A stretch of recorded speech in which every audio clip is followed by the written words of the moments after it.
Hello, Ram Ram ji सभी को। स्वागत है आप सबका मेरी एक और नई वीडियो में। उम्मीद है आप सब लोग ठीक ठाक होंगे और मैं भी ठीक ठाक हूँ। तो आज का व्लॉग स्टार्ट हो रहा है जी सुबह से। सुबह के 10 बज चुके हैं।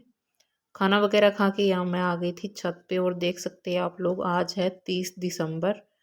कितना ज़्यादा धुंध आई है, बहुत ही ज़्यादा धुंध आई हुई थी। और यहाँ मैंने सुबह सुबह ही धो दिए थे इतने सारे कपड़े, सुबह उठते ही जैसे मैंने मशीन लगाई थी। और उसके बाद फिर जो है ताज़ा पानी आता है तो फिर मैंने कपड़े जल्दी जल्दी से निचोड़ दिए थे। बस अभी मैं खाना खा के सोच ही रही थी कि थोड़ी थोड़ी हवा चल रही है, ये एक जगह इकट्ठे रहने से तो अच्छा है कि कपड़े ऊपर ही डाल के आ जाऊं। तो बस मैं कपड़े डाल के आ गई थी। और आने के बाद में अभी मैं आप लोगों से मिल रही हूँ 1 डेढ़ घंटे बाद में, क्योंकि मैंने बाबू को नहलाया था और नहला के मैं उसको सुला के अब दोबारा से छत पे आई हूँ। तो मैं यहाँ आप लोगों को बता रही हूँ कि मैंने अपना हथियार लेकर आ गई हूँ मैं। और हाउस वाइफ का सबसे बड़ा हथियार ये झाड़ू ही होती है। भाई साफ सफाई जो है वो सबसे ज़्यादा ज़रूरी होती है घर में।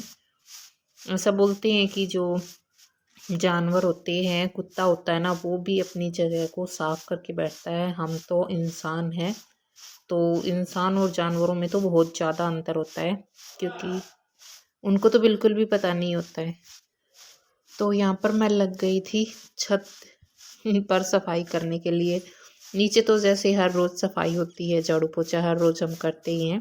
और छत पे जो है कि कम से कम 1 महीने बाद मैं झाड़ू निकाल रही हूँ। 1 महीने पहले ही मैंने निकाली होगी, 1 महीने से ज़्यादा हो ही गया होगा टाइम, क्योंकि बच्चे छोटे हैं और कुछ छोटे दिन होने लगे हैं, तो इस वजह से टाइम ही नहीं निकल पाता। और एक और बात ये है कि कई बार मेरे पास बहुत सी मतलब कमेंट आते हैं हाउसवाइफ के कि दीदी आपके बच्चे छोटे हैं, आप कंबाइन फैमिली में रहते हो, आप कैसे मैनेज कर लेते हो ये यूट्यूब पे काम करने।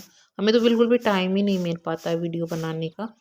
तो मैं आप लोगों को बता दूं कि मतलब हमारा कोई भी काम हो, जैसे हम किसी कोई स्टडी कर रहे हैं, किसी की तैयारी कर रहे हैं, या फिर हम यूट्यूब पर वीडियो वगैरह डाल रहे हैं, तो किसी भी काम के लिए टाइम जो है हमें निकालना पड़ता है। टाइम किसी को भी नहीं मिलता है, मुझे भी नहीं मिलता है टाइम। आप लोग सोच रहे हो कि इसको टाइम मिल जाता है, सभी हेल्प कर देते हैं, ऐसा कुछ भी नहीं है। हर हाउस वाइफ की ज़िंदगी एक जैसी होती है, मैं तो यही मानती हूँ।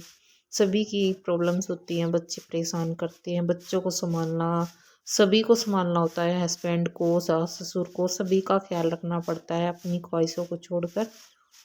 तो यहाँ पर इसीलिए मतलब ये है कि हम टाइम निकाल सकते हैं किसी भी काम के लिए, हमें निकालना पड़ता है, टाइम हमें मिलता नहीं है।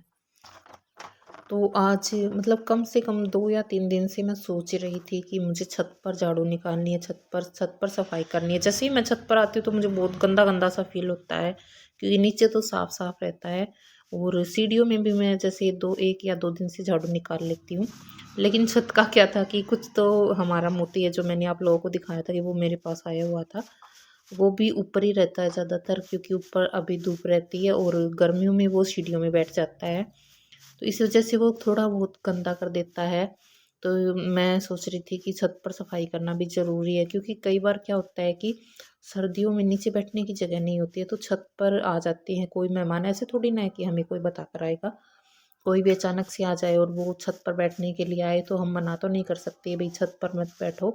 तो इसीलिए अचानक से आ जाते हैं मेहमान, तो फिर साफ़ सफाई रखनी भी ज़रूरी होती है। तो फिर आज मैंने सोचा क्यों ना आज ही टाइम निकाल लिया जाए, लेकिन आज इतनी ज़्यादा धुंध थी, मम्मी तो आज भी मना कर रही थी कि रहने दो, कोई बात नहीं है, 1 2 दिन बाद कर लेना। फिर मैं बोल रही थी कि धुंध तो हर रोज़ ही आएगी, अब जनवरी जनवरी सोच लो, धुंध का ही मौसम है। लेकिन क्या है कि आज 11 साढ़े 11 के लगभग टाइम हुआ था और मैं नहाई भी नहीं थी। तो मैंने सोचा कि आज तो ऊपर सफाई करके उसके बाद ही नहाना है, क्योंकि इतनी ज़्यादा धूल होती है। कचरा तो वैसे इतना ज़्यादा नहीं था, लेकिन क्या है कि मोती के कुछ जो बाल है उसने बाल बिखेर रखे थे अपने। और जैसे ये सफ़ेदी वगैरह है चारों तरफ से, जो दीवारें हैं उनकी भी इतनी ज़्यादा झड़ती है ये सफ़ेदी, तो उससे वो सीमेंट वगैरह सी बजरी सी वो ज़्यादा झड़ी हुई थी, तो उसकी बहुत ज़्यादा डस्ट होती है। तो मैं सोच रही थी कि सफाई करने के बाद ही मैं नहाऊंगी। और यहाँ पर कपड़े भी मैंने सारे जो है सुबह ही धो दिए थे, तो देख सकते हैं आप लोग, कपड़े भी मेरे सूखने को आ गए थे। और जो है सूरज देवता भी थोड़े थोड़े दर्शन देने लगे गए थे, मुझे लग रहा था कि 1 डेढ़ घंटे में सूर्य निकल ही आएगा। लेकिन काम हम करते हैं तो हमें गर्मी बिल्कुल, सर्दी नहीं लगती बिल्कुल भी, ये बात ज़रूर है। मैं देखो स्वेटर निकाल के और फिर लगी थी, तो मुझे बिल्कुल भी ठंड नहीं लग रही थी। और इतनी जल्दी जल्दी बस आधे घंटे में मैंने पूरी छत की सफाई कर दी थी। तो ऐसा ही है कि हम जो मन में ठान लेना, मन में ठानने वाला काम हमारा बनता ज़रूर है। तो मैंने आज ठान ही लिया था कि सफाई ज़रूर करनी है। तो आज आप लोगों को बता दूं कि आज मेरी बड़ी वाली बेटी तन्वी का बर्थडे है। तो मैं हैप्पी बर्थडे मेरी बेटी को बोलती हूँ। वैसे तो मैंने उसको सुबह ही बोल दिया था और वो बहुत ज़्यादा एक्साइटेड थी। और देख सकते हैं आप लोग कितनी अच्छी लग रही है। और बहुत ही अच्छा फील होता है अगर हमारा घर साफ़ सुथरा रहता है। तो कितना सारा कचरा यहाँ पर निकला है। और छत भी बहुत ही अच्छी लगने लगी थी। सारी छत की मैंने सफाई कर दी थी। मिलते हैं नेक्स्ट ब्लॉग में। Bye bye.